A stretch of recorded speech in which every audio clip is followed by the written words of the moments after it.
जय हिंद, जय Maharashtra. शौर्यगाथा career अकॅडमीवरती मी दीक्षा तुम्हा सर्वांचं हार्दिक स्वागत करते. आज आपण महाराष्ट्रातील जी काही प्रमुख उंच शिखर आहेत, जे पेपरला प्रश्न येतात, आपण ते आज बघणार आहोत. तर पहिला प्रश्न आपला आहे कळसुबाईचा.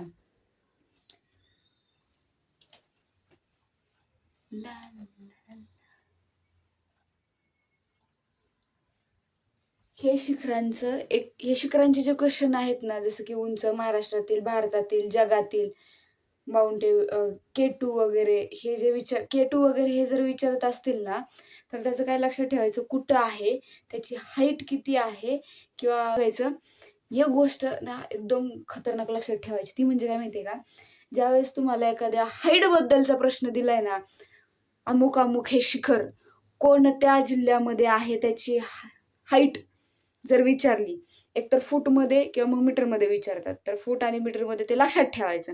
ह्याच्या व्यतिरिक्त तरी त्याचं काही घेणं दिलं नाही किंवा विचारतही नाही. त्याच्यावरती हे आहे का, ते आहे का, ते नाहीत विचारत. सगळ्यात महत्वाचं म्हणजे त्यात काय विचारतात, की त्याची हाईट मीटरमध्ये, फूटमध्ये, तो कुठल्या जिल्ह्यात आहे, तो कुठल्या तालुक्यात आहे, तो कुठल्या गावात आहे, त्याच्या शेजारी गाव कुठलं, फक्त एवढंच. बाकी त्याच्यावरती कोण राहतं का नाही राहत हे नाहीत विचारत. त्यामुळे फालतू प्रश्न बघूच नका. IMP जे असतील महत्वाचे तेच बघा. तर पहिलं आपण बघूया कळसुबाई. पहिलं घेऊ कळसुबाई.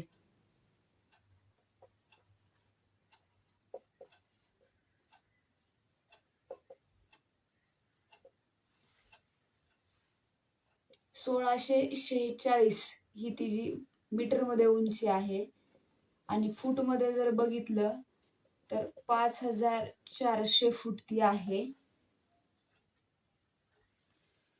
आणखीन एक, आता तिचे हे आपण उंची बघितली, बरोबर. पेन संपला. तर आपण आता हे काय बघितली, ही जी उंची बघितली कळसुबाईची. आता आपण तिचं कुठं आहे ते बघू. तर ते एक महत्वाचं असतं. जुनं अहमदनगर म्हणजेच आताचं अहिल्यानगर,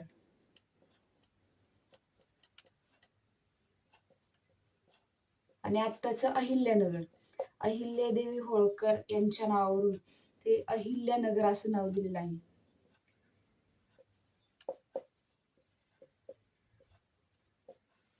बरोबर. आता तिचं महत्वाचं स्थान बघू. आता हे आपण हे बघितलं, आता ह्याचं स्थान बघू. कुठल्या स्थानात आहे ती, म्हणजे तालुका मध्ये आहे, कुठल्या गावामध्ये आहे, हे बघू आपण. आता हे नाव तर काय, एकतर हे नाव देतील ऑप्शन मध्ये, सहसा तर हे नाही देणार, पण हे तर 100% नाव देणार, हे वालं, या अहिल्यानगर वालं. एखाद्या वेळेस कन्फ्युजन करण्यासाठी दोन्ही नावं देतील. दोन्ही नावं दिली ना, तर हे नाव नका देऊ, हे वालं नाव द्या.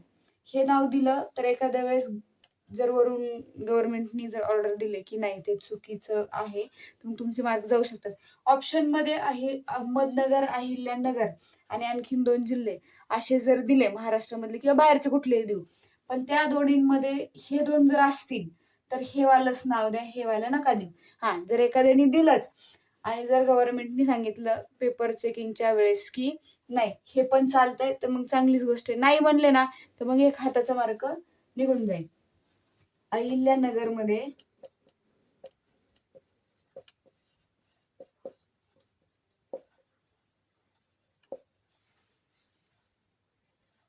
अकोला तालुक्यात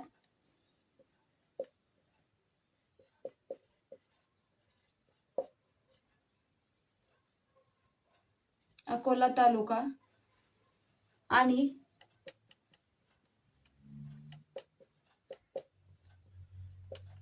नाशिक जिल्ह्याच्या सीमेवर.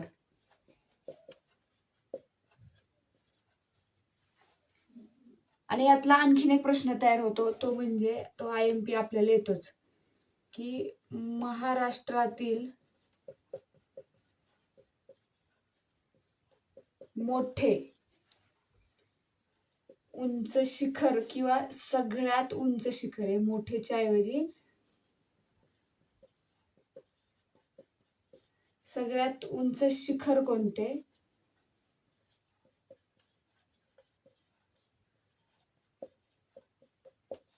तर ते येतं कळसुबाई.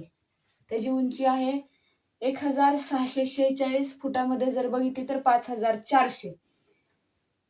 हा एक प्रश्न तयार होतो कळसुबाईच्या ह्याच्यामध्ये. हा दुसरा, हा तिसरा.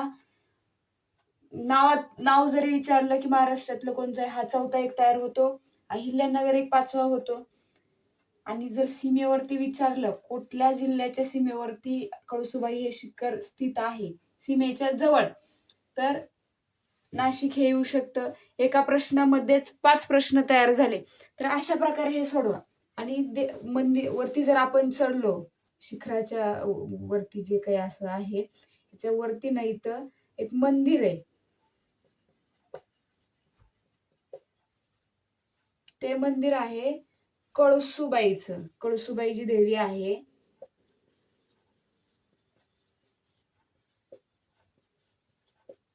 कळसुबाई देवीचे तिथे वरती मंदिर आहे. एक छोटस मंदिर आहे. वरती जर कधी गेलात तर बघू शकता, तिथे एक मंदिर आहे देवीचं. तर हे असं आपलं काही ह्याचं आहे. ह्याच्यामध्ये हे गोष्ट लक्षात ठेवा, ह्याच्या व्यतिरिक्त तर काही येणार नाही. मंदिराचा तर प्रश्न कदाचित नाही विचारलेला आहे किंवा विचारणारही नाहीयेत.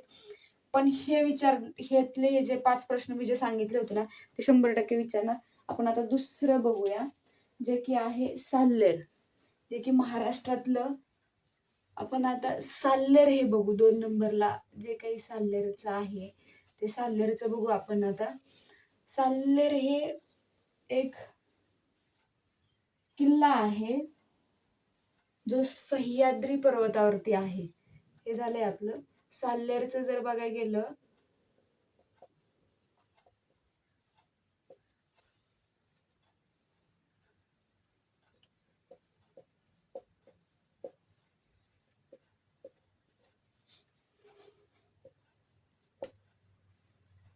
एक 1567 मीटर याची उंची आहे. आता फुटामध्ये बघू आपण.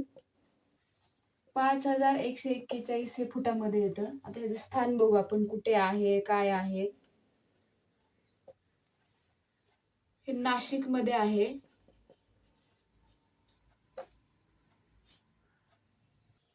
साल्लेरचं अजून एक जर बघितलं तर सह्याद्री पर्वतातील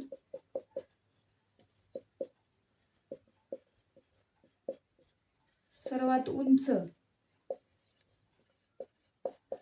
किल्ला आहे.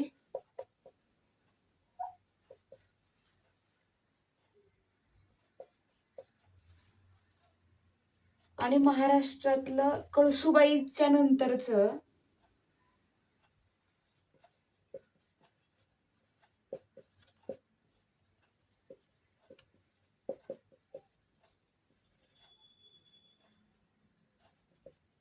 दुसऱ्या क्रमांकाचं हे शिखर आहे.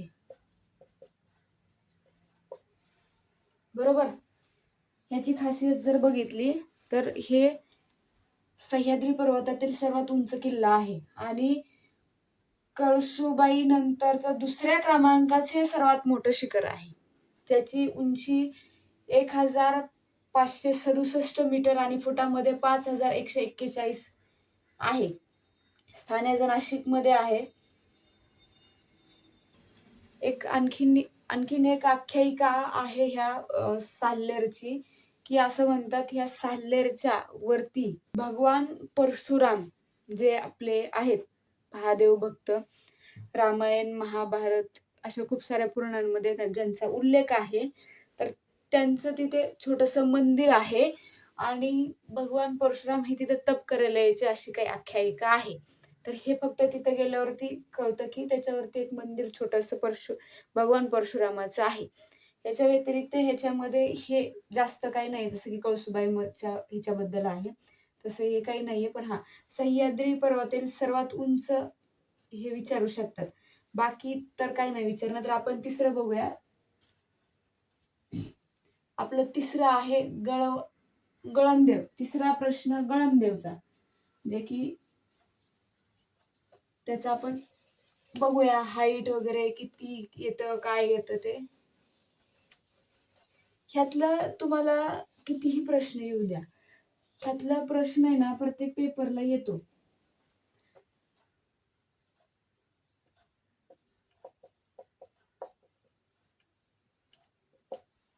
गळणदेव तिसरं जे आहे आपलं ते गळणदेव आहे.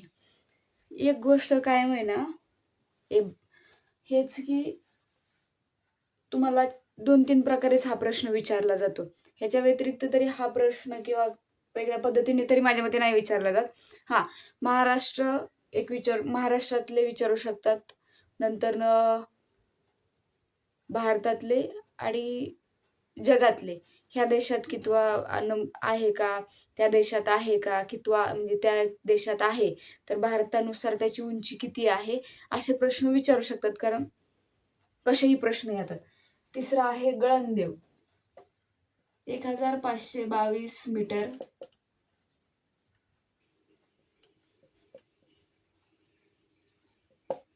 फुटामध्ये जर बघितलं तर 4992 हे याचं येतं. आता स्थान बघू आपण त्याचं किती आहे आणि काय आहे ते. हे अहिल्यानगरमध्ये आहे.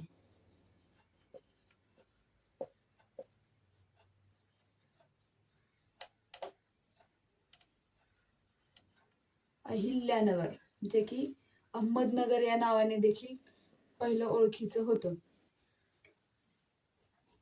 आता स्थान बघू. स्थानाच्या पुढेच मी नाव लिहिलेलं आहे, कारण हे कुठे येतं, कुठल्या ह्याच्यामध्ये आहे.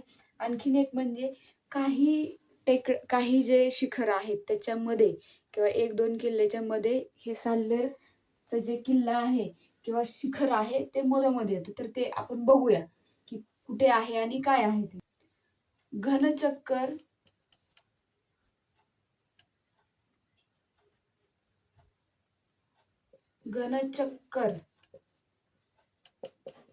आणि कात्राबाई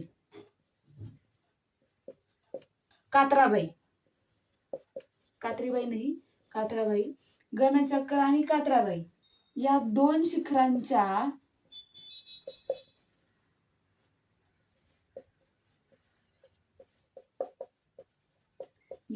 शिखरांच्या किंवा खिंडीच्या म्हटले. त्यांनी काय म्हटलेलं आहे, शिखराच्या किंवा खिंडीच्या मधोमध स्थित आहे. मधोमध स्थित आहे. बघा काय म्हणलंय, गळणदेव जे आहे ना ते घनचक्कर आणि कात्राबाई या 2 शिखरांच्या किंवा खिंडीच्या मधोमध स्थित आहे. जर प्रश्न आलाच पेपरला तर कसा येऊ शकतो, घनचक्कर आणि कात्राबाई या 2 खिंडींच्या मधोमध कोणते शिखर येतं. काय म्हणलं मी की घनचक्कर आणि कात्राबाई या दोन्हींच्या मध्ये कोणते शिखर येतं हे जर विचारलं तर ते गळणदेव आहे. हे एकदम परफेक्ट लक्षात ठेवा. आता अभ्यास करताय ना तर एक गोष्ट कायम लक्षात ठेवा, ती म्हणजे काय माहितीये का, की अभ्यास कसा करायचा, कसा नाही करायचा, काय करायचं काय नाही करायचं, ह्या सगळ्या गोष्टी जमल्या ना तर मस्तपैकी आपला अभ्यास वगैरे होतो. काही 5-6 महिने ना, एक गोष्ट लक्षात ठेवा, 5-6 महिने ना कोणाच्या नादीच लागू नका. कोणी कसं का असं ना, तुम्हाला किती कोणी ओपन चॅलेंज देऊ द्या, तू याच्याने होणार नाही, तुला जमणार नाही, तुला जमत नाही, नसू द्या. तुम्हाला वाटतंय ना तुम्हाला जमणार नाही, नका का जमना. तुमच्यात शारीरिक क्षमता नाही आहे तेवढी, नका का नसना, पण मी प्रयत्न करेन. म्हणतात ना, प्रयत्नांती परमेश्वर. सगळ्यात बेस्ट तर बघा, प्रयत्नांती परमेश्वर. मला तरी असं वाटतं. तुम्हाला कसं वाटतं मला माहित नाही, पण एक गोष्ट सगळेजण म्हणतात की प्रयत्नांती परमेश्वर. जमत नाही, जमणार नाही, कुणाचंच ऐकायचं नाही. लोक सांगतात. लोकांना काय माहिती तिथं कट्ट्यावरती, कुठं ह्याच्यावरती त्याच्यावरती बसून ते काही जण तंबाखू मळतात, हे करतात. काय देणं घेणं असते रे त्यांना, काहीच नसते. त्यांचं आयुष्य ते मळण्यातच गेलेलं असते. तंबाखू मळ, ह्याचं काढ त्याचं काढ, ह्याला काहीतरी बोल त्याला काहीतरी बोल. तुमचं आयुष्य तसं नका होऊन देऊ. आणि त्यांच्या मेनपण नादीच नाही लागायचं. त्या लोकांनी कधी आयुष्यात काही केलेलं नसते. त्यांना वाटतं की तुम्ही काही ते खेकड्यासारखी जात असते. त्याच्यामुळे ना लक्षच द्यायचं नाही. मूर्ख लोकांच्या नादी लागले ना आपण पण मूर्खच होतो. कळलं? त्याच्यामुळे माणसांच्या मध्ये शहाणपण कधीच दाखवायचं नाही. आम्हाला काही कळत नाही. लोकांनी तुम्हाला कितीही बोलू द्या, बावळटच आहे, हेच आहे, तेच आहे. उत्तर कधी द्यायचं, उत्तर कुठल्या व्यक्तीला द्यायचं आणि कुणाला द्यायचं, तो एक वेळ असते किंवा तो एक काळ असतो. ते आपल्याला पण कळलं पाहिजे, की समोरच्या व्यक्तीला आपण उत्तर देणं योग्य आहे का? तो त्या पात्रतेचा आहे का? का तो मूर्ख आहे? हे फक्त लक्षात ठेवायचं. बाकी जगाशी काही देणं-घेणं नाहीये. जग येऊन काय आपल्याला खायला नाही घालत आहे. त्याच्यामुळे आपण आपल्या स्वतःच्या हिमतीवरती पोलीस होतो. आपण आपल्या हिमतीवरती कष्ट करतो. आपण आपल्या हिमतीवरतीच म्हणजे स्वतःला कार्य करून घेतो. दुसरं कोणी नाही आपल्याकडून कार्य करून घेत. करायचं असेल तर आपण स्वतःसाठीच करतो. त्यामुळं दररोज आभार माना स्वतःचेच, की मी स्वतःच्या शरीराचा, पायाचे तरी निदान रनिंग करताय ना, पायाचे तरी आभार माना. नाहीतर तुम्ही काय चला बघू. तर आपलं हे गळमदेवचं जर विचारलं, तर हे कात्राबाई आणि घनचक्करच्या मध्ये आहे खिंडीच्या, हे एक विचारतील. आणि दुसरं म्हणजे 1122 मीटर आणि फुटामध्ये एक विचारू शकतात. गळमदेव कुठे आहे? तर अहिल्यानगर म्हणजेच अहमदनगर. ऑप्शनमध्ये अहिल्यानगर आहे की अहमदनगर आहे की दोन्हीही आहे, हे पहिलं बघा. मगच प्रश्नाची उत्तर द्या. तशी देऊ नका. तर आपण आता चौथा बघू. तो आहे घनचक्कर. नावं जरी लक्षात राहिली ना, की पहिला, दुसरा, तिसरा महाराष्ट्रातलं जे उंचीचं शिखर, तरी काही प्रॉब्लेम नाहीये. तर आपण आता चौथा बघू, घनचक्कर.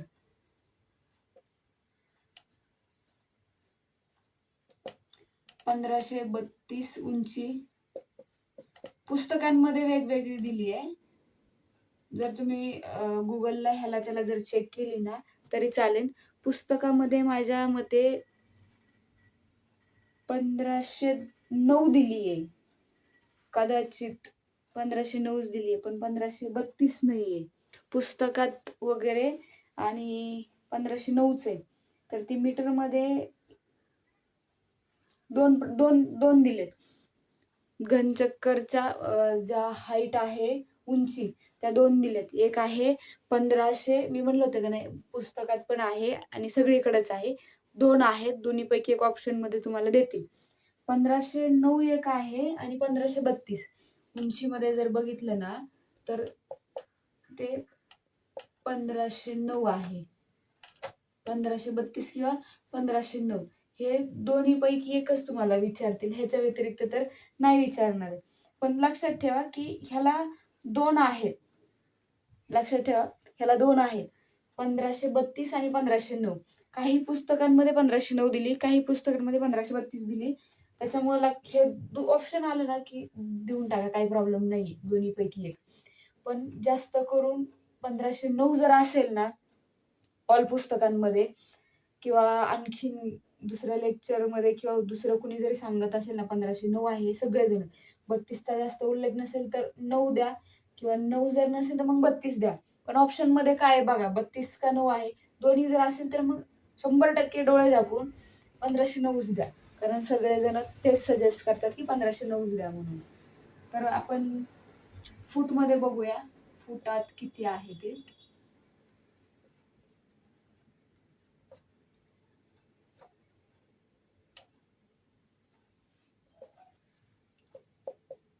5026 फुटामध्ये. तर स्थान बघू किंवा आणखीन त्याचं काही बाकीचं बघूया. हे पण अहमदनगर मध्येच आहे.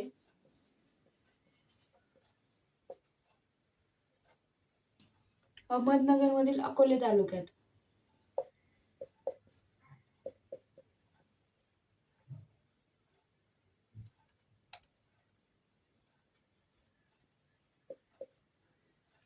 अकोला तालुका हा लक्षात ठेवा.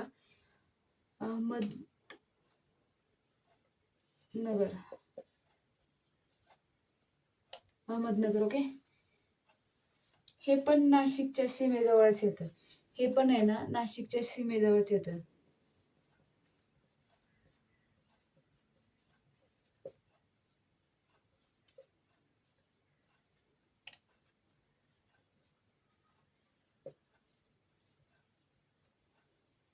हे ना ह्याचं फक्त स्थानामध्ये आणि थोड्याशा पर्वतरांगेमध्ये फरक आहे.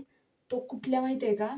सह्याद्री पर्वतरांगच आहे, पण पश्चिमेकडला आहे. हे एक विचारू शकतात. पश्चिम घाटकडा आहे. सह्याद्री पर्वतरांगेतच आहे, बट पश्चिम घाटेकडे आहे. हे हे एक विचारू शकतात. ह्याच्या व्यतिरिक्त काय हे तर काही मी म्हणलेलंच आहे. स्थान एक विचारू शकतात, एकतर त्याची हाईट विचारू शकतात, एकतर नाव विचारू शकतात, तिसऱ्या, दुसऱ्या, चौथ्या, पाचव्या क्रमांकाचं. तेही क्रमांक लक्षात ठेवा. जर विचारलं कुठल्या साईडला आहे किंवा कुठल्या पर्वतरांगेत आहे, तर सह्याद्रीमधल्या पश्चिम घाटाकडच्या साईडला सह्याद्री पर्वतरांगेत आहे, महाराष्ट्रामध्ये. हे पण विचारू शकतात. कळसुबाई हे कुठल्या जिल्ह्यामध्ये आहे किंवा कुठल्या राज्यामध्ये आहे हे पण विचारतात. त्यामुळे हे एक लक्षात ठेवा. पश्चिम घाट व माळशेज घाट.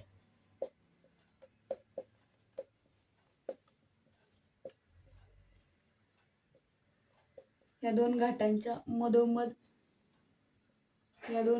असं मधोमध आहे ते स्थान घनचक्करचं. आता एक लास्ट बघू आपण, महाबळेश्वर. हे आहेत 2-3 आहेत, ते बघू आपण.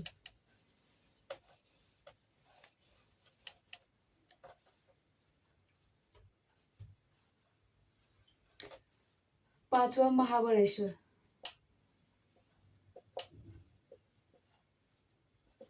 सातारा. ABCD सातारा याचं ठिकाण आहे. तर आपण दुसरं एक बघू त्याच्यामध्ये. त्याची उंची काय येते, त्याची फुटामध्ये, किंवा त्याच्या शेजारी आणखीन काही कुठली ठिकाणं आहेत का हे बघू. 1438 उंची. ब्रिटिशांच्या काळात एक महत्वाचं आहे बरं का हा पॉइंट.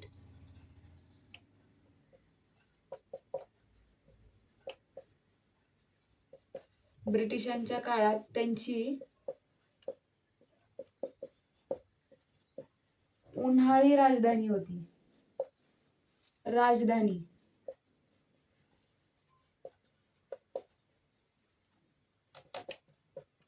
ह्याची खासियत म्हणजे ही उन्हाळी राजधानी कोणाची होती, तर ब्रिटिशांच्या काळात होती. त्यांनी तिला उन्हाळी राजधानी म्हणून ठेवलेलं होतं त्यासाठीच.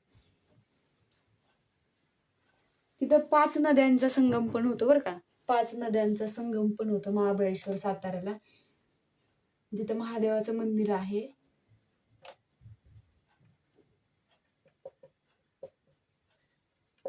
संगम किंवा आणि उगम हे पण आहे तिथे. तर त्या नद्या बघू आपण. 5 नद्या कुठल्या आहेत ते विचारू पण शकतात पेपरला. कृष्णा, वेण्णा, कोयना, सावित्री आणि लास्ट जी आहे गायत्री.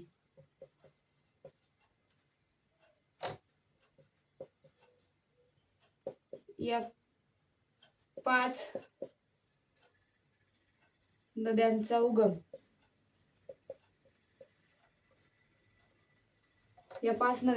तिथं होतो. त्यामुळं महाबळेश्वरचं स्ट्रॉबेरी उत्पादन, नंतर पिकनिक पॉइंट म्हणून एक येतो. ब्रिटिशांच्या काळात त्यांची उन्हाळी राजधानी म्हणून येतो. तिथं 5 नद्यांचा उगम पण होतो. पुढं त्यांचा संगम पण आहे साताऱ्यामध्ये. ते परत महादेवाचं एक मंदिर आहे तिथं, ते एक विचारतात. मी हे 5 IMP घेतले कारण हे 5 येतात परीक्षेला. दुसरे काही एवढे हे नाही आहेत, पण ते बाकीचे पण माझ्या मते 10 ते 12 आहेत जे परीक्षेला येऊ शकतात. तर ते तुम्ही बघू शकता. हरिश्चंद्रगड आहे, तोरणा आहे, परत राजगड एक आहे, आणखीन जे आहेत एक 10 ते 12 पर्यंत आहेत. 10 ते 12 पर्यंत असल्यामुळे ते बघा. पण हे 5 आहेत ना, हे 5 बेस्ट मध्ये येणार. 2026 ह्याच्यामध्ये फॉर्म सुटतील लवकरच. आपलं फॉर्म सुटल्याच्या नंतर ग्राउंड कसं येईल, काय येईल, काही कळत नाही. मागच्या वेळेस थोडंसं चिपमध्ये प्रॉब्लेम भरपूर ठिकाणी झाला होता. त्याच्यामुळे एक गोष्ट कायम लक्षात ठेवा, की पेपरचा अभ्यास करताना आहे ना, माइंड एकदम शांत ठेवा. परत झालं नाही, एका मार्काने राहिलो, नशीबच खराब, हेच, तेच, तेच आहे, असं नका करू. एकदम काय ते बबड्या-बबडीच्या नादी लागता कुणास ठाऊक, सोन्या-मोन्या, गोण्या-गोंट्या काय म्हणते ती कुणास ठाऊक. ती न जेवली तर मी जेवणार, मी जेवलं तर ती जेवेल, अशी तुमची गत झालेली. त्याच्याकडं 1-2-3 वर्ष तरी लक्ष नका देऊ. नंतरनं पूर्ण आयुष्यात तुम्हाला मजा-मस्ती सगळ्या ठिकाणी जायचं आहेच आहे.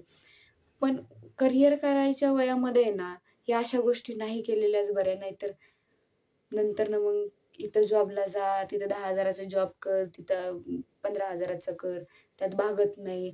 आणि शहराच्या ठिकाणी तर खूप खतरनाक. ह्या जर लाईट बिल, रूमचं रेंट, लाईट बिल, पाणी म्हणजे सगळंच येतं तिथं. त्याच्यामुळे एक गोष्ट कायम लक्षात ठेवायची, बेस्टमध्ये राहायचं असेल ना, तर काम हे गाढवासारखंच करावं लागतं. आत्ता जर तुम्ही राजासारखं राहिला, तर काम आयुष्यभर गाढवासारखं करावं लागेल. आणि आत्ता जर गाढवासारखं 1-2-3 वर्ष काम केलं ना, पूर्ण आयुष्य राजासारखे राहाल. मग विचार करा, असं राहायचं की तसं राहायचं? ते तुमच्या हातात आहे. त्याच्यामुळं माझे हे प्रश्न संपले. नंतर आपण नेक्स्ट व्हिडिओमध्ये थोडंसं मी आणखीन दुसरे प्रश्न घेऊन येते IMPचे, जे की पेपरला दरवेळेस विचारतात. तर शेअर करा माझा व्हिडिओ, सबस्क्राईब करा, कमेंट करा की कुठला ह्याच्यावरती मी दुसरा व्हिडिओ घेऊन येऊ. मी प्रत्येक व्हिडिओ मध्ये पण म्हणते की कमेंट करत जावा की मी दुसरा व्हिडिओ, नेक्स्ट व्हिडिओ कशावरती घेऊन येऊ. तर घेऊन या, सबस्क्राईब करा, सगळ्यांपर्यंत पोहोचवा हा व्हिडिओ. कारण आपण खूप बेस्ट घेऊन येणार आहोत. कारण मी परीक्षा दिलेली आहे, त्याच्यामुळे मलाही माहिती आहे की कसा अभ्यास करायचा असतो, कुठले प्रश्न येतात. बाकीच्यांसारखं फापट पसारा तर मी सांगत नाही, इकडचं करा, तिकडचं करा, हे करा, हे क्लास जॉईन करा, ते क्लास जॉईन करा. ह्या बॅचेस आल्या, त्या बॅचेस आल्या, दिवाळीची वेगळी बॅचेस आली, नवरात्रीची वेगळी आली, गणपतीतली वेगळी आली, नाही का? न्यू इयरची नवीन बॅच आली, लॉन्च केली, ती बघा. मी ते नाही म्हणत आहे. मी फक्त म्हणते, मला फक्त सबस्क्राईब करा. डेलीचे माझे YouTubeचे व्हिडिओ बघा. तुम्हाला त्यातून तुमच्यात फरक जाणवेल की तुमचे प्रश्न पहिले किती चुकायचे. तुमचे जे क्वेश्चन होते, जे तुम्ही आन्सर काढायचा, तुमचे आन्सर किती चुकायचे, किती प्रॉब्लेम यायचा, तुमचा स्कोर किती यायचा, आता किती वाढलाय. स्कोर पहिला 40 येत होता, तर आता 60 येईल, ही मी गॅरंटी देते. कारण मला जेवढ्या मुलींनी विचारलंय ना, त्यातल्या 2-4 मुली तरी पोलीसमध्ये आहेत आता. मी काही असं डागात गोळ्या वगैरे नाही मारत. पण माझे फ्रेंड्स आहेत त्या पोलीसला, एकतर सब इन्स्पेक्टरला पण झालेली आहे, जे रेल्वेमध्ये आहे. त्याच्यामुळं एवढं काही मी बाहेरचं तरी काही सांगणार नाही किंवा हे करा, ते करा. पण एकच सांगेन की चांगला अभ्यास करा. फक्त सबस्क्राईब करून ठेवा. डेलीचे माझे लेक्चर बघा. त्याच्यावरतीच तुम्हाला कळेल की कसा अभ्यास करायचा. बाकीचा फापट पसारा मी तर काही सांगणार नाही आणि सांगतही नाही. त्याच्यामुळे हेच करा. महत्त्वाचे मुद्दे जर जास्त सबस्क्राईब झाले किंवा चांगला व्हिडिओ तुम्ही सगळ्यांपर्यंत शेअर केला, तरच सगळ्यांना कळेल. मग त्यावेळेस फक्त एक कमेंट करा की प्रश्न ॲक्चुअली कशा पॉईंटवरती येतात. ते पॉईंटसुद्धा मी काढून देईन. फक्त खाली लिहायचं की आम्हाला मॅम प्लीज आम्हाला ह्याच्यावरचे पॉईंट सांगा, की पेपरला कुठल्या-कुठल्या पॉईंट्सवरती प्रश्न येतात. ते जरी केलं ना, तरी तुम्ही 80-85च्या वरती जाता, हे मला गॅरंटीने माहिती आहे. कारण मी स्वतः अभ्यास केलेला आहे. स्वतः ग्राउंड दिलेले, भरतीचं सुद्धा सगळं बघितलेलं आहे. त्याच्यामुळे मला माहिती आहे की कुठले प्रश्न येतात, कुठले नाही. त्याच्यामुळे जास्त काही करू नका. फक्त हेच करा. बाकी मी प्रत्येक व्हिडिओमध्ये तुम्हाला क्वेश्चन सांगेनच की कसं करायचं, काय ते बाकी सगळं करून देईन. फक्त सबस्क्राईब करा. म्हणजे जेणेकरून तुम्हाला ह्या वर्षी तरी तुम्ही पोलीस 100% होणार. मी गॅरंटी देऊन सांगते. फक्त मी सांगते तसा अभ्यास करा. माझे प्रश्न संपले. जय हिंद, जय महाराष्ट्र.